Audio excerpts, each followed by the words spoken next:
Halo semuanya, kembali lagi di channel Raja Galba ya. Nah, di video saya yang terbaru yang ini ya, yang kemarin itu ya, ada yang komentar, "Bang, bahas nomor 28, Bang." Ini ya, "Bang, bahas nomor 28. Bang, bahas nomor 28, di situ ada kata-kata debitur." Nah, setelah saya cek, wah iya, ternyata ada kata-kata kreditur, guys, di situ ya. Nah, ini perlu kita bahas lagi, bahas ulang lagi gitu ya. Oke, langsung saja kita bahas. Tapi sebelum itu ya, di sini ada video yang bisa mewakili dari nomor 28 itu. Ya, mari kita lihat di sini videonya. Nah, ini ya, di sini diduga tidak memiliki lagi uang untuk melunasi utangnya, seorang wanita di Sulawesi Selatan menjadi viral di media sosial. Dalam video yang beredar, wanita tersebut menyampaikan pernyataan bahwa dirinya siap diproses oleh pihak kepolisian terkait permasalahan yang dihadapinya. Peristiwa ini disebut terjadi di wilayah Jeneponto. Hingga kini belum diketahui secara pasti duduk perkara dan jumlah utang yang dimaksud. Sementara video tersebut terus menuai beragam tanggapan dari warganet. Ya, jadi wanita ini menyampaikan pernyataan bahwa dirinya siap diproses oleh pihak kepolisian. Coba kita lihat dulu. Ini ya. Silakan. Anda siap untuk diproses karena tidak membayar hutang? Tidak ada yang bisa Anda jual, jadi harus diproses saja ya. Jadi kita ketemu di kantor polisi saja. Oke. Bicaralah. Siap Ki? Ya, siap. Nggak sanggup dibayar dulu. Nggak sanggup dibayar nih? Nggak sanggup. Siap diproses. Siap? Ya, siap. Bilang siap, saya siap diproses. Ya, saya siap diproses. Kasih cursor tak? Nggak bisa, Pak. Oke. Gitu ya. Siap diproses karena tidak bisa bayar. Gitu kan ya. Ini komennya banyak sekali, ya banyak yang bela, banyak juga yang enggak gitu kan ya, karena manusia gitu kan pikirannya beda-beda gitu. Tapi kalau saya sih, kalau memang beneran nggak ada gitu kan ya, ini tidak boleh begini, ya kan, direkam terus diupload gitu ya. Mungkin ya, entah dia ini ditagih oleh bank-bank seperti bank-bank BTPN yang marketingnya itu cewek semua, tahu ya Anda ya, BTPN ya, BTPN yang marketingnya cewek semua, bisa jadi juga dia ini ditagih oleh saudaranya, bisa juga ditagih oleh rentenir. Mungkin berjanji bahwa akan melunasi, kalau nggak melunasi akan saya viralkan. Bisa saja seperti itu. Ya, karena dia tidak ada perlawanan gitu kan. Saya jangan direkam dong gitu kan. Kok kamu ngerekam-rekam, kenapa gitu. Karena mungkin dia sudah ada perjanjian dulu mau diviralkan. Setelah diviralkan ya, dia mau dibawa ke kantor polisi. Ada dua lagi nih, ibu ini pasrah, ya kan, entah karena memang tidak ada sama sekali. Utangnya berapa sih gitu kan ya, apa bisa nggak disicil gitu, dicicil bisa nggak sih, misalkan utangnya 300.000, kan nggak mungkin ya, nggak mungkin gitu kan, nggak masuk logika. Atau suaminya bilang ke dia, udah hadepin aja, mau ngomong apa, Galbay itu tidak masuk penjara gitu kan ya. Itu ada dua. Jadi gitu, di sini ada yang komen ini biasanya dipakai buat judul gitu ya, dipakai buat judul sama suaminya rungkat, yang nanggung istrinya, yang malu istrinya gitu. Oke, seperti itu ya. Bagaimana tanggapan Anda tentang ini gitu. Oke, nah sekarang lanjut kita bahas tentang nomor 28 yang ditanyakan oleh dua viewer saya ini, bahas nomor 28 ya. Nah, di sini 28 gitu. Wah, ini tindak pidana terhadap kepercayaan dalam menjalankan usaha. Oke. Isinya terdapat 4 pembahasan dalam bab ini, yaitu perbuatan merugikan dan penipuan terhadap kreditur, perbuatan curang pengurus atau komisaris, perdamaian untuk memperoleh keuntungan, dan penarikan barang tanpa hak. Nah, di sini ya, perbuatan merugikan dan penipuan terhadap kreditur. Kreditur itu pinjol, guys. Ya, perusahaan-perusahaan pinjol. Oke, kita itu debitur, ya kan? Nah, ketika kita galbay, apakah itu adalah perbuatan merugikan dan penipuan terhadap kreditur? Tidak, bukan, guys ya.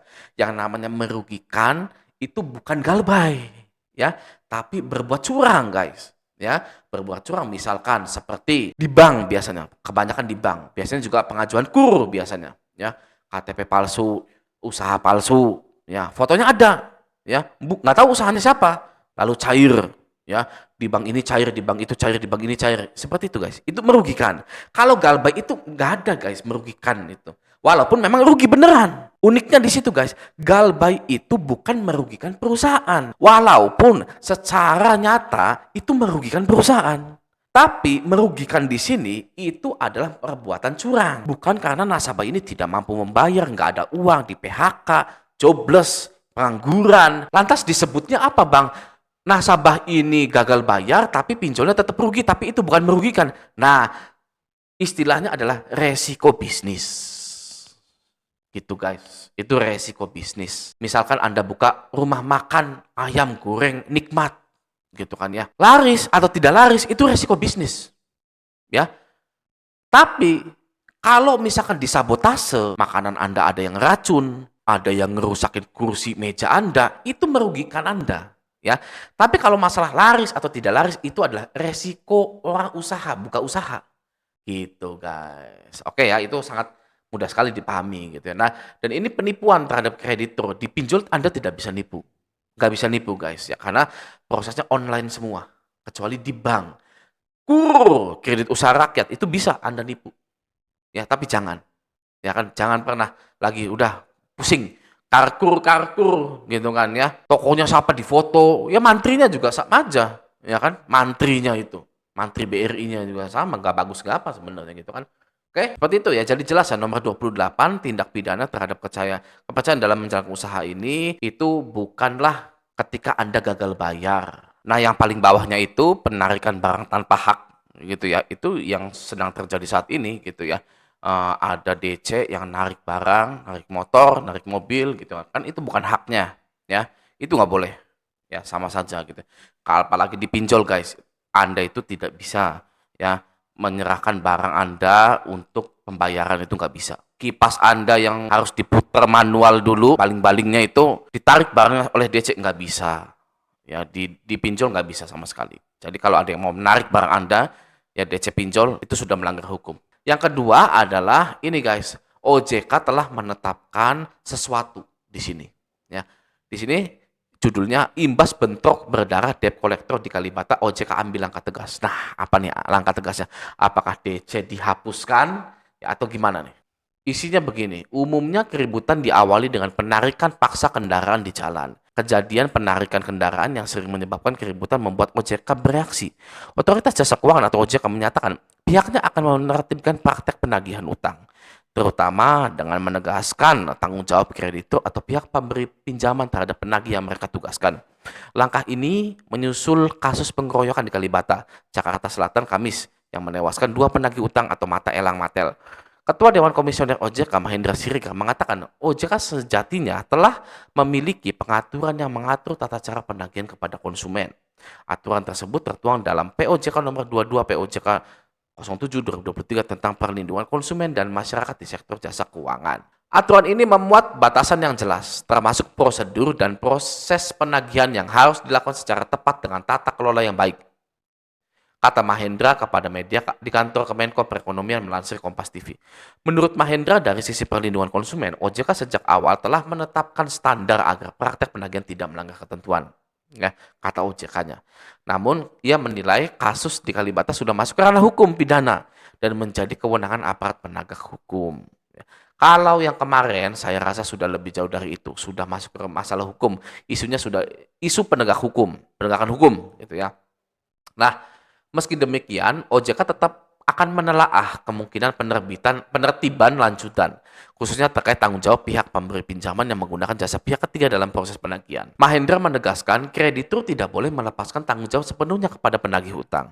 OJK juga mengevaluasi apakah masih terdapat celah pengaturan atau pengawasan yang perlu diperkuat agar kejadian serupa tidak terulang. Sebelumnya, Polri menetapkan 6 anggota Polri sebagai tersangka dalam kasus pengeroyokan di Kalibata. Kepolisian menyebutkan utang sepeda motor menjadi pemicu peristiwa yang menewaskan 2 penagih utang tersebut. Oh, jadi ini aturan lama gitu ya. OJK masih belum mau menghilangkan debt collector gitu. Jadi bagi Anda yang gagal bayar dipinjol, kalau DC-nya rese ya, rekam DC-nya lalu laporkan ke OJK biar ditindak saat itu juga guys. Ya, OJK ini sedang ganas, lagi galak guys kepada DC-DC ini. Gitu. Oke ya, nah semoga video ini bermanfaat. Sampai jumpa di video selanjutnya.